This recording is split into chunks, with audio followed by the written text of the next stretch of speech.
Hey there, everyone. Welcome back to Be a Warrior podcast. I'm your host, Angie Huser, and I am honored to have here my buds from the Limb Center, Randy West and David Banks. Thanks for coming on, guys. Thanks for having us. Our pleasure. Appreciate it, Angie. Yes, thank you. This has been a long time coming. I know. Thanks for your patience with us. Yeah, I know. I get it. I'm in a house of men, so I get this. Yeah. So, hey, so this month we are talking about bouncing back in life. And I thought, what better way? And you guys, you've been on my podcast, but it was my first year of doing it. So now we're into season 3 and excited to have you back, especially for all my newbie followers that don't know you. These are the guys I always talk about and reference, the Limb Center. My shirt I'm wearing, you can see the half naked person behind them, the Blue Man Group. And these guys have done so much to help me they're an integral part of me bouncing back into my life and getting on the right track, because like I communicated to them what I needed and they listened and they take good care. And so you guys have seen me talking about them, seen my posts where I usually tag the Limb Center, because you know what, without them, I would not be where I'm at today, wearing a nice, comfortable socket and kicking butt. So thank you guys. Well, yeah. Pleasure. You know, you guys, you're like family. So I appreciate it. And I appreciate all that you've done, from extra limbs and constructing weird surf limbs and things like that. How about the paint job? The paint job. And the paint job, I still get compliments on this one I wear. Now that it's getting sunny out, I can wear shorts and they can see it again. I love the paint job. Right on. Good old paint job. That's right. So let's get started right away here. I want to talk about David. So David is an above knee amputee, and you guys have heard me talk about him before, because when we talked about getting the right prosthetists, because you kind of get married to them, they're kind of a part of your life. They don't just, you don't just stop needing them. David, I got his number right off the bat from my doctor, because if I had questions or concerns, David's like, you call me, because you got 4 months to stew on this before the amputation. And if you freak out, and there were some freakouts, I'm there. And so David was great about that. It's always nice to have someone that kind of understands what you are going through or what you're going to go through, because it is a unique situation. But David is an above knee amputee, and I want David to kind of tell you all, I've been dying to have him tell his story, because he's obviously bounced back and he is in a different place than he probably ever thought he'd be in many years ago. So David, can you kind of just tell us a little bit about what happened with you, where you're at, and how you got to where you are? Yeah. So I'm just now entering my 24th year as an above knee amputee. So I lost my leg in Rocky Point, Mexico, 24 years ago. I was down there on spring break with family and friends. So I was actually 23 years old at the time as well. So young, just full of life, thought I was invincible, doing all the things that 23-year-olds kind of do when you're on spring break with all your friends, so I don't even know what that is. Well, yeah, exactly, because you're a good girl. So yeah, right. So I was down there. I had never ridden a four-wheeler before in my life, number one. And number two, I decided to do it after a few beers. So bad decisions. Okay, I'm just going to be honest and open about everything, right? So so I got on this motorized vehicle under the influence, had a very bad accident near the reef. I don't know if you're familiar with the Rocky Point area, but there's a bar out there. It's an area where it's all sand dunes, and it's where people go to ride. And I was out there riding. Super long stories, a lot of details in there, but in short, I had a nasty accident, rolled the quad. I actually was doing some jumps out there. I hit one jump, and apparently there was like a 9 or 10 foot drop or something of that nature on the other end of the jump. So Wow. I don't know what happened. I just remember just waking up on my back in the sand. Bike was over here. I was over here. And I came to, and I was kind of sitting up in the sand, and I looked down, and I didn't look at my legs because I knew that something was like, it didn't feel right, but out of my peripheral vision, I could see that only one pair of toes were sticking up in the sand. Oh, I didn't see my other foot, so I was pretty much Twisted over. totally twisted over. Toes were down, heel was up on my right leg. And I remember clearly too, because my cousin walked over, and I wasn't looking down. I looked at my cousin's face, and his look of like horror. He was kind of like, oh my God. And yeah. I knew something was wrong at that point. I was like, oh, okay, this is bad. So anyway, I got within 15-20 minutes, an ambulance showed up on the beach, took me to a clinic in Rocky Point, a small clinic. I Kind don't of know if small I house. qualify as a clinic. It was kind of a house. Wow. And on a table. Wasn't even like a cot or like a medical type facility. It was I was on his coffee table. And Oh my goodness. instead of doing the proper care and sending me to an actual hospital or a treatment center, he just cleaned out my limb a little bit, stitched me up, threw a brace on my limb, and he just sent me on my way. So I had a compacted artery. The artery was, what's the term? It was occluded artery. No blood. Yep. No No blood blood. flow to my foot. Tibia and fib was totally shattered. Knee was shattered. So from the knee to my ankle, my leg was filleted open. Wow. Yeah. So instead of doing any treatment to fix anything, he just closed up my limb, stitched it up, and sent me on my way. So I ended up getting to the border after numerous other things, because we could probably have a podcast on this where I go through all the details, because there's a lot that happened. But I'm sure. I'll just take a detour. So I ended up getting to the border. It took about 4.5 hours or so to get to the border. So I had about 4 hours of no circulation down to my foot. So got to the border. The border was closed, but the Border Patrol agents saw me in the condition I was in, and they called an airvac from a Good Sam to fly in and pick me up. So flew me into Good Sam Hospital, where I spent 3 weeks fighting for my leg and life. I ended up catching Pseudomonas, which is a very aggressive infection. I went through 12 surgeries, 7 blood transfusions, debridements. Every other day I would have a surgery, and they couldn't put me into surgery every single day. So on the off days, I'd have debridements every 6 hours, where they'd go in and they would just scrape out the infection and the bone. Oh, good That was grief. infected. Yeah. So after 3 weeks of all that, we could not stop the infection. They had taken out so much material, bone, tissue, skin, everything. At about the 3-week point, the doctor, he came in the hospital room, and he sat down with me, and he said, look, we've been at this for 3 weeks now. From the surgeries and the debridements, we've taken about 50 to 60% of your limb now.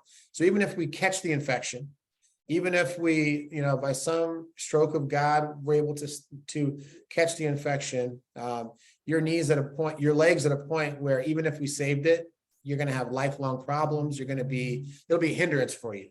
You'll be dragging it behind you. There's going to be tons of therapy needed. It's just not going to be a leg that's going to give you the life that you will want to have and to achieve all the things you want to achieve. So he said, and that's in the chance that we can save it. If not, the infection's still in your body, and we're chasing it. So as weeks go on, we're going to take out more bone, more tissue, and the infection could spread higher, which will make you lose more of your limb, and possibly my life. So he said, let's make a decision. So I went to bed that night, thought about it, woke up in the morning. I said, I asked him one question. I said, Doc, if we take my leg, am I just gonna, at that point, I was 23 years old. I was an extremely active person, played basketball, football, ran track. I mean, just did all kinds of things that are active. But I just said, am I going to be able to walk again on my own? Am I going to be able to walk and just live a normal life? And he goes, absolutely.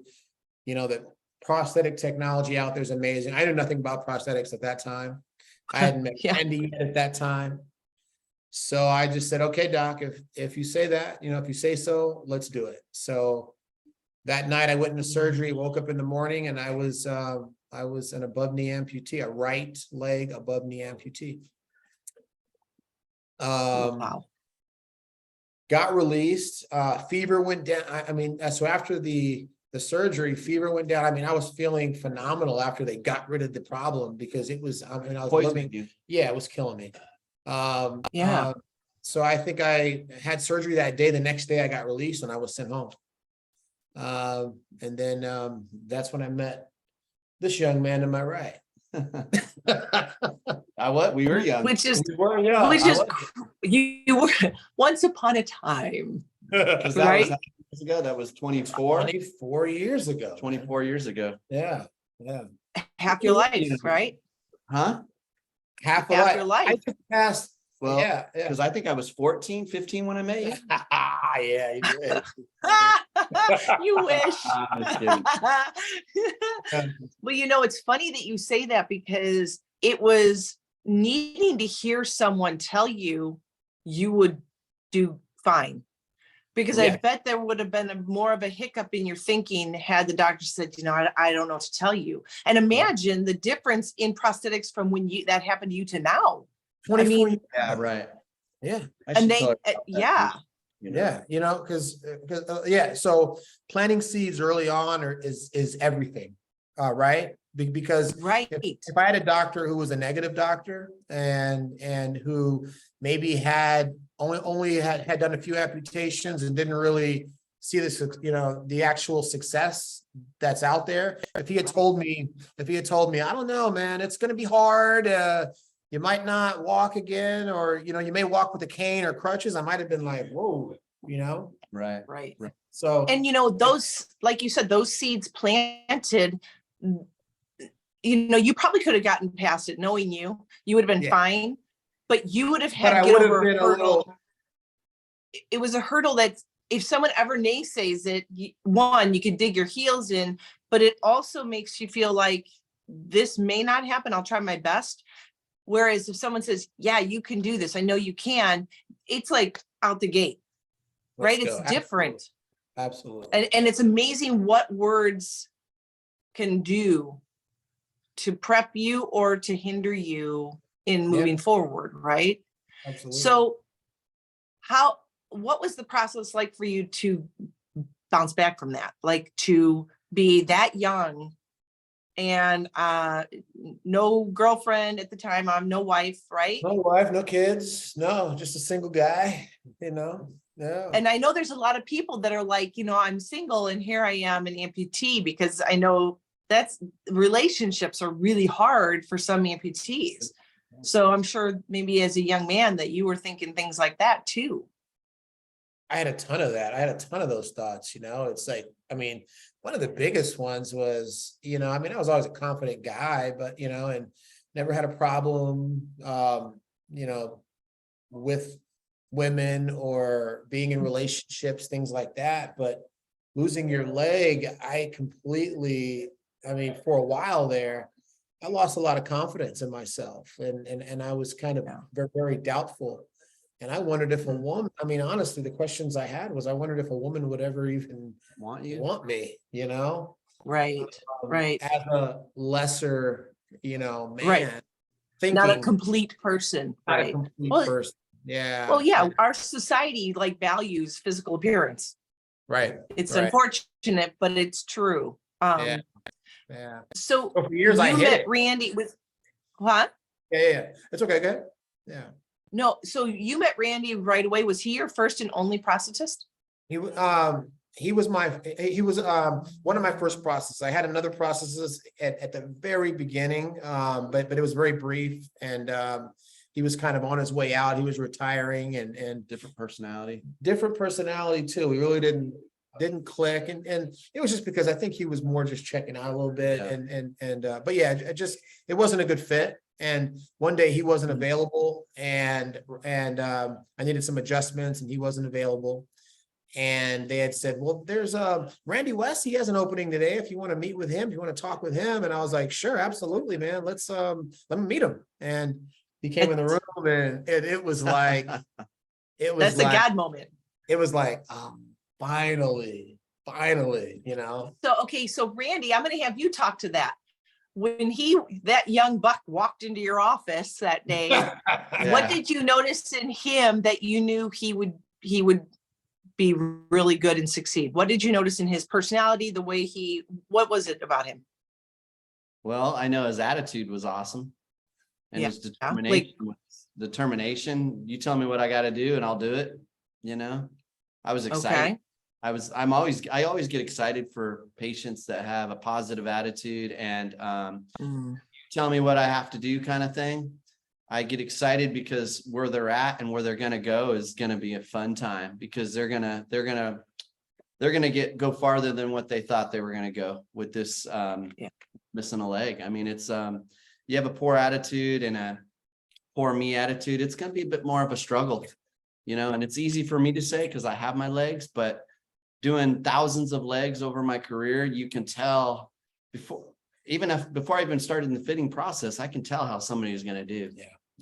You can tell their attitude, and sometimes patients just have to fight through the negative and say, you know what, I'm gonna follow his lead or her lead, and I'm gonna do this. And I'll tell you what, it will work out for you. I was gonna I wanted to piggyback off of something that David had said that I think is important for new amputees on trying to save a limb and the things that go into trying to save their limb after a traumatic accident. And is it really worth it to save the limb? And I'm saying this based off somebody that's in the field of prosthetics, and David concurs with me. I had a patient new on in this field that a doc says, hey, can you come talk to this guy? He was just in a motorcycle accident. He still has his leg, but he's going to need maybe an amputation. I just want him to make the decision. So I went in there trying to be nice about amputation. And he kind of stopped me and says, Randy, let me ask you this. What I don't want to be is a guy gimping along with my limb with a brace and in pain and see an amputee run past me with the prosthesis. Yeah. And I told him, that's pretty much the answer, because they were going to do multiple surgeries. He was going to have a deficiency in the leg that they would have saved, probably wearing a brace, in pain, multiple surgeries after that. The other horrible thing is the antibiotics that are going to damage his kidneys and liver. And so he made that decision, and 8 weeks later, he's up walking. Yeah. And we're moving forward. So I just wanted to put that in there as if anybody's out there there's a lot of people are struggling with that. Yeah, and I get it, because the fact of saving a leg's got to be better than amputation. I mean, I get it. It all comes down to quality of life. Life's going to be like. But I get it to where no. I want to save. That's my foot. Right. Even if I got to wear a brace, even if it's fused, then I don't care. Yeah. But I'll tell you, with prosthetics and the different fitting processes there are, it's a whole lot better. Yeah. And a skilled practitioner. Yeah, it does help to have somebody that's got some. No, I totally agree. There's 3 ladies that literally in the last 3 weeks, 1 a week, had an amputation, but based on years of issues with the leg that have reached out to me recently. They're done. And ironically, listening to all 3 of them post, they're all on a different journey. One's rocking it. One's got a lot of pain and trying to figure it out. And the other one's kind of gone a little silent and just probably trying to figure things out on her own, kind of a thing. Sure. It's amazing how different and that's why when people say well, I'm thinking about this, will I get rid of my pain? Well, yeah, you're going to get rid of one pain, but you're probably going to have something else. Yeah. You're not going to just be normal. And so when people think that a fused ankle or whatever is hard, that amputee is going to be easier. It's not easier, it's different. Just a tool.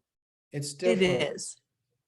It Yeah. is. So David, what did you do to help yourself jet yourself into a more positive position, success, moving about, getting active again? What were some of the things? Did you have any tools that you used or support systems in place? What did you do?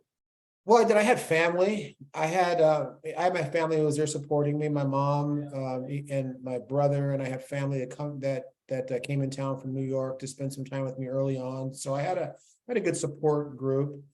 But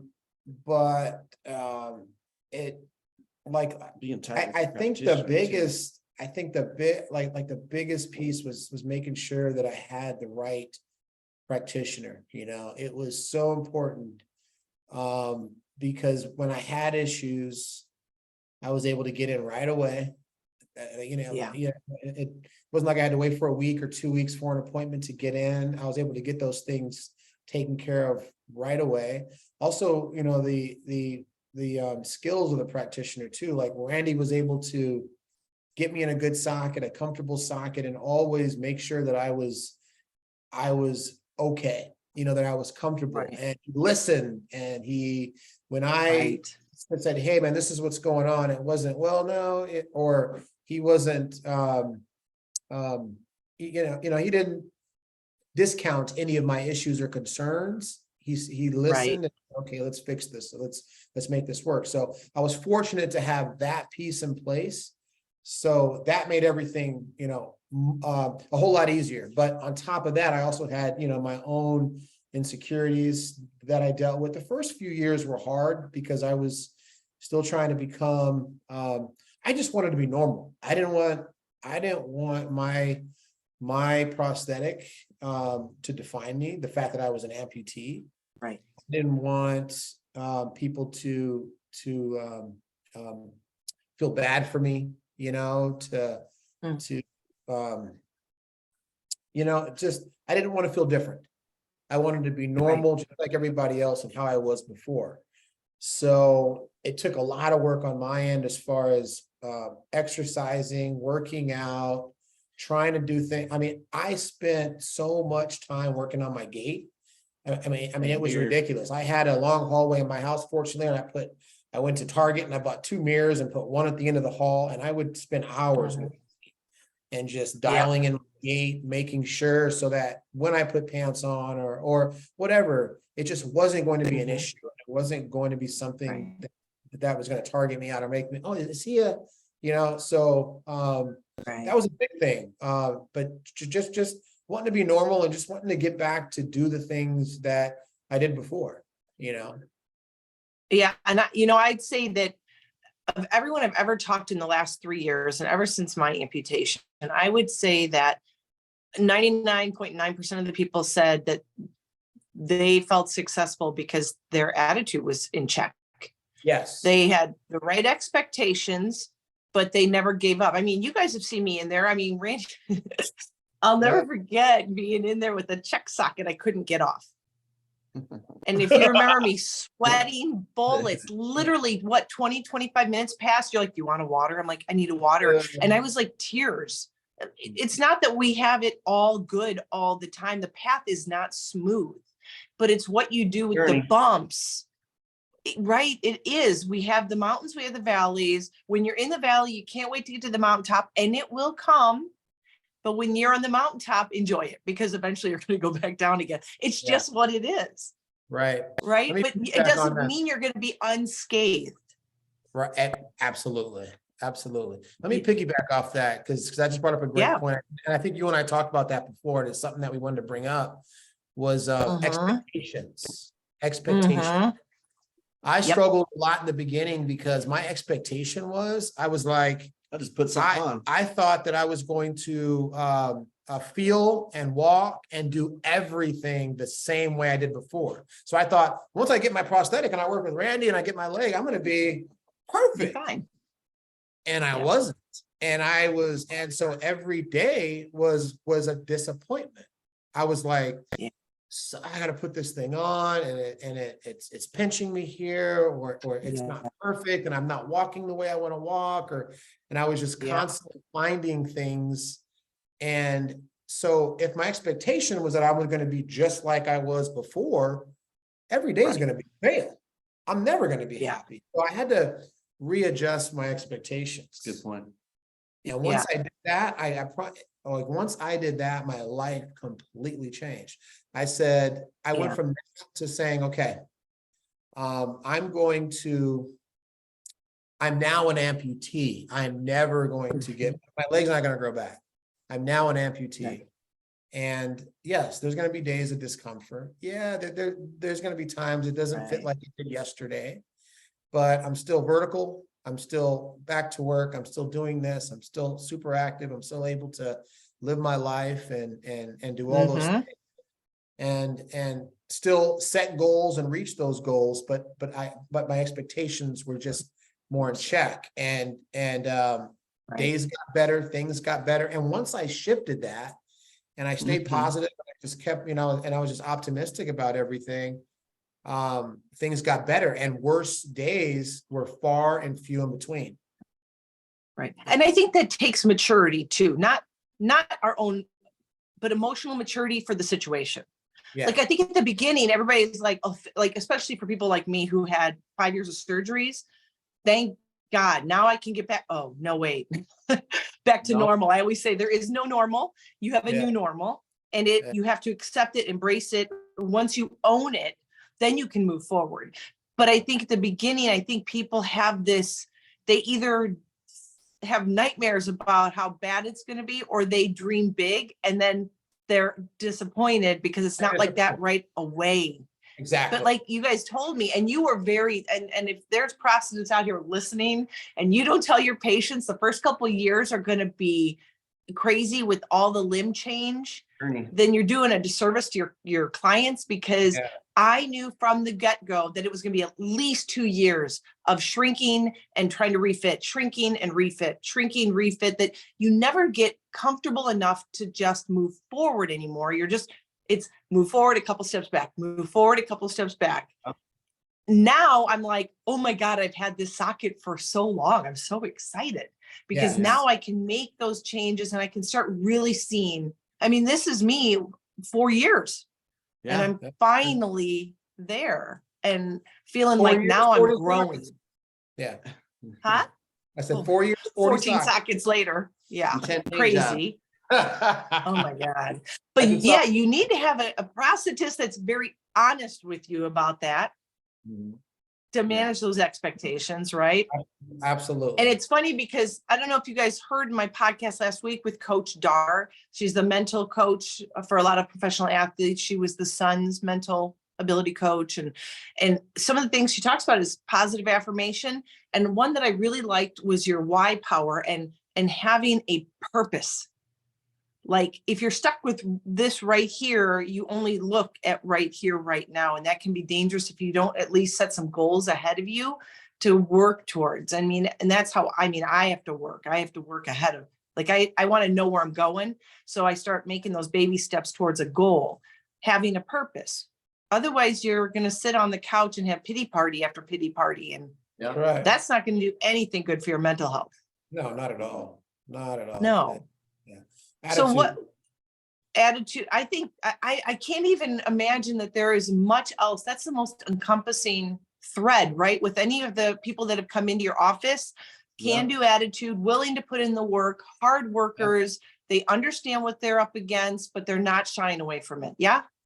Yes, we've been doing this long enough. Randy, way more than me, but working together and just in the short time, in the 8 years I've been doing this with him, we can tell when a patient comes in the office pretty much right away how good they're going to do. Yeah. Because and it's all based on what we see, the attitude and the energy coming off that person. That's how we can tell. Yeah. And it's I mean, it's almost 100% of the time. Yeah. Yeah. Yeah. I can tell that. Yeah. I can see it because I've seen some of the people come into your office too. And I can even point out what's going right and what's going wrong. And when people write me, just some of their tones and their direct messages, I'm like, Yeah. well, this is why and I can't say anything, but I'm like, well, this is why it's not working for you right now. Exactly. Change the thinking, change the thinking. So, all right. So for everybody listening, I'm excited. I want to shift gears now, big time shift. Okay. These guys have poured into me, and I think I got really lucky with my entire medical group around me, from surgeon to prosthetist to PT. I mean, from the get-go, I have been very blessed with that. And when you have that support, then anything is possible, because you guys always supported me. You always said, I can. Take your time. This is just a moment. This is a hiccup, but you're going to get there. And you've given me the tools. Like when I said, I want to serve, Randy, I showed you blueprints, you jumped on it, you made it for me. And that was the best gift you've ever given me, because I was able to do something I never had done before. And I did it, and it changed. Like it blew open the ceiling of what I didn't think I could do, but I could do. That's because cool. I never even tried it as a two-legger. Right. But these guys now are shifting their love of, talk about loving what you do. These guys have now created a nonprofit and are giving back to the community in such a big way. And I know that this is led by God. It is a faith-based, really a faith-based love. Can you guys tell me a little bit about your nonprofit and what it's called and what you're doing and what needs you have? You want to take this? Go Wanna ahead. talk a little bit? Good. I'll chime in on the Okay, needs. yeah, so it all started, okay, so our nonprofit is called Limbs for Humanity. And it's all kind of unfolded with the logo and the name and the corporation all in the last month or so. Like a lot's happened in the last month, but this has been a developing thing over the last, would you say about a year and a half now year we've and been a half. doing this? Yeah. So Randy was in communication with with someone you met, I don't know, years ago, Yeah. 4 or 5 years ago, Yeah. who poked you about doing some mission work Yeah. in Mexico. Yeah. And you were just still had the so email or busy. something. Yeah. I think you had the email. It was like a Facebook message. Yeah. And I was like, hey, you gotta look to see. You Yeah. want to do, or no, I said, hey, Yeah. you be interested in doing this? I don't know. Just kind of, and then, yeah, email. Yeah. But this was 4 years or so after Right, you got right, the message. Right. Exactly. It's been, yeah. Because life got Timing. in the way. Timing. Yeah, it's just a lot Right. going on. But now we're at this point where the business is just a little more established, and we've got some time. So he goes, hey man, you should poke them and see what's going on. See if they still need somebody. So I sent a message out, and within hours, I got a reply back. Yes, we need help. We don't have anybody down here. Wow. This is like right after COVID too, I think too. It was like 21. Yeah, it was 21. So Yeah. she replied back immediately and said, yes, please, we need help. I think within 2 or 3 months, we were already making our first trip down to Rocky Point, Mexico, working with this mission. They're called Rocky Point Medical Clinic. Faith-based. Wait, can I stop you there? Is it ironic, the circle of bringing you back to Rocky Point? Isn't that crazy? Yeah. Sorry, I had to make that note. I Oh, didn't make that great. connection. I We know. talked about it, but wow.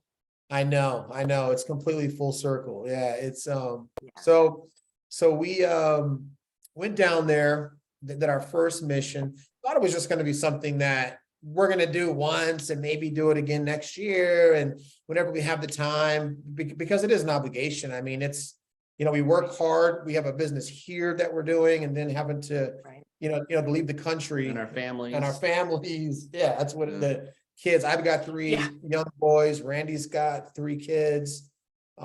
So we did it, and it changed our lives.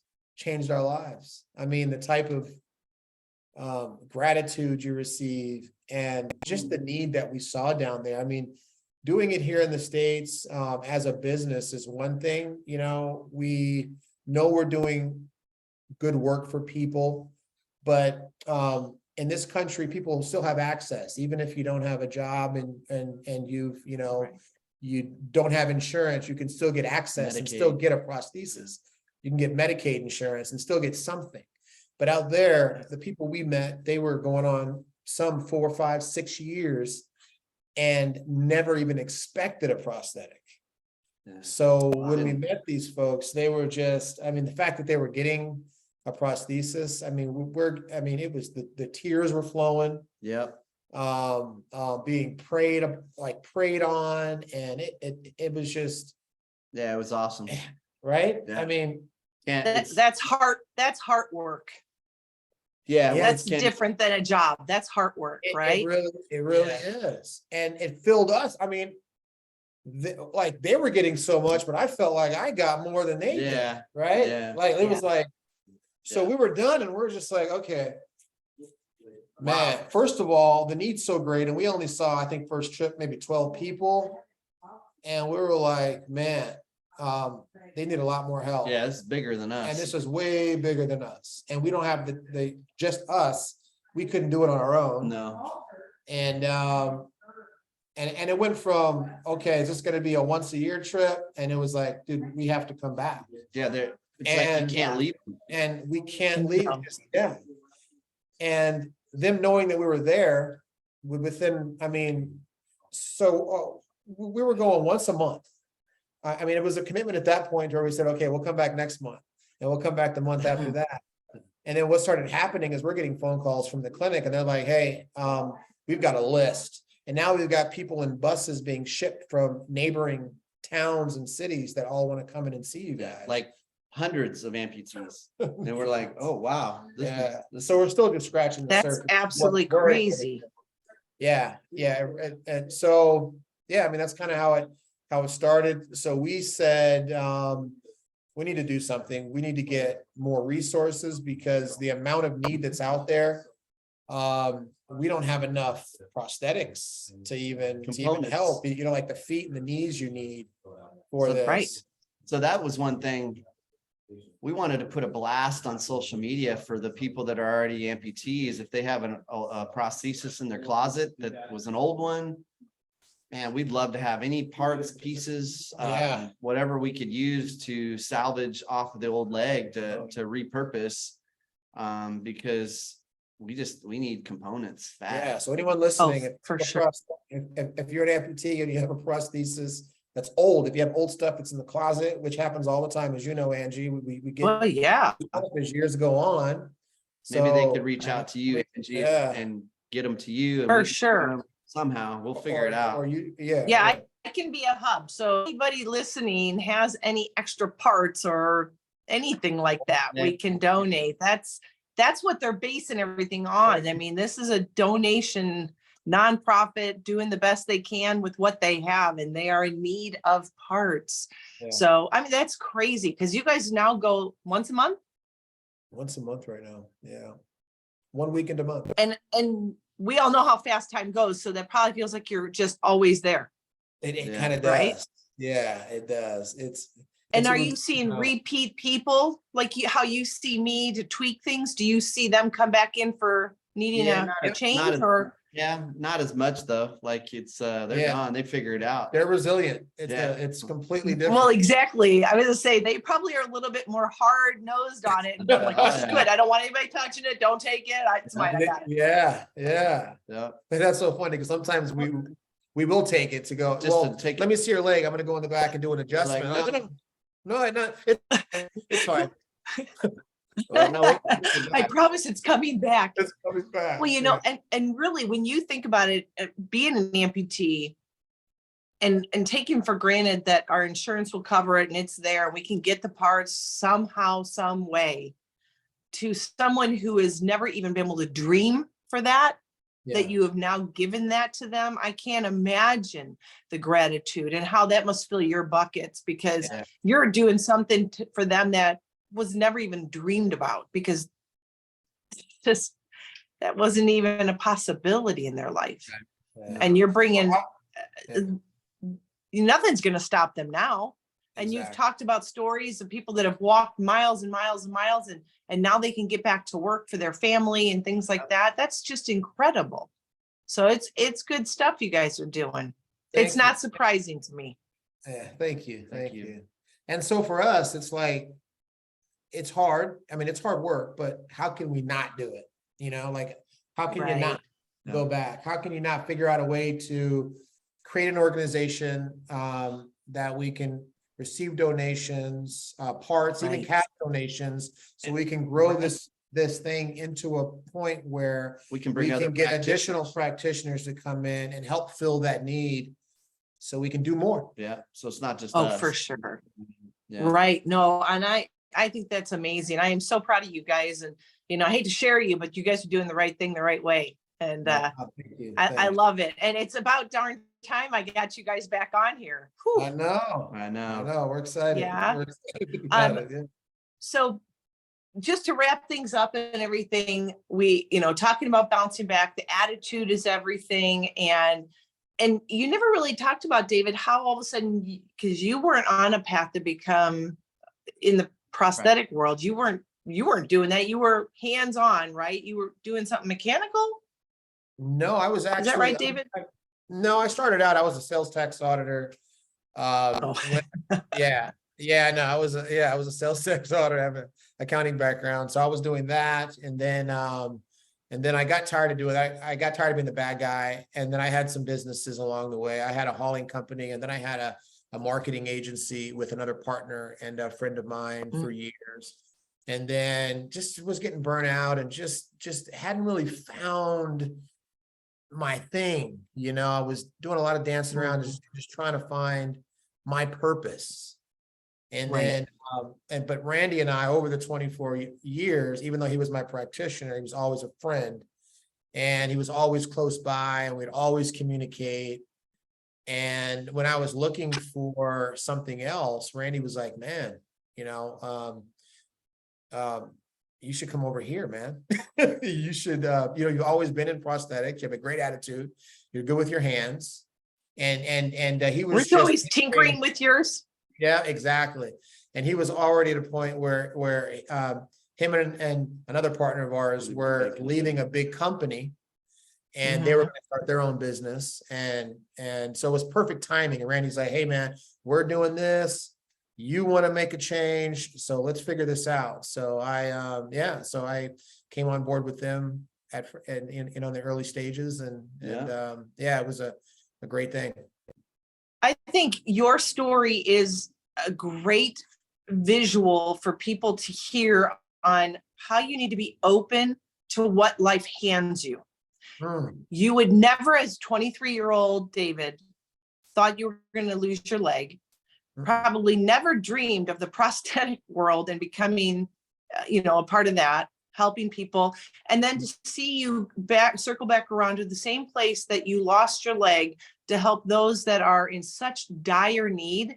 I mean, that's one of those moments where you're like, that's a pre-plan. And in my mind, I'm a believer in a pre-plan. God had things planned out for me. I know, and I'm embracing it. When you embrace it, then you can really soar with the journey you're taking. That's right. Right. You guys are totally soaring now, and you're not letting other things hold you back. And yet, you got to balance family with all this and your own practice with all this. But you're taking that lead, being shoved into a direction that is actually so beneficial for more than just one person, but you're helping so many. And along the way, healthy for yourself, right? Like there's a healing power to helping others. Absolutely. And not just always looking for the easy handout or the easy way, because you know what, that's just not life. The reality is, we all have to deal with our own little setbacks and everything, but bravo to you guys. I'm so proud of everything you guys have accomplished, and I am grateful for your friendship and all that you have done for me and getting me moving so that I can do things like this. And hopefully, like I say, if I can help one person a day or a week, I am feeling good. So hopefully someone on here listening got the message. Their attitude's going to start improving, and they're going to start soaring like you have. And I appreciate your time. Thank you. You guys take care. Thanks for being on. Anyone listening, if they can follow us on Facebook or Instagram, it's at the Limb Center. At the Limb Center, and then Randy West is at Limb Master. At Limb Master. Yeah, and I'm at GoGo Makes on Instagram. So yeah. And I will post that in all the and Limbs for Humanity. Limbs for Humanity. Limbs for Humanity. All those are on. You can follow on Instagram, so you can kind of keep tabs on what they're doing for their nonprofit. and see the people they're helping and what's going on at the limb center. And I will definitely tag you guys on all that and Thank you. make sure that they can find you easily. One Thank you. click away. Thank you. All right, you guys, thank you for your Did you get time. I that? appreciate it. Appreciate you. Thank you. All right, All right. take care. You Bye-bye. too.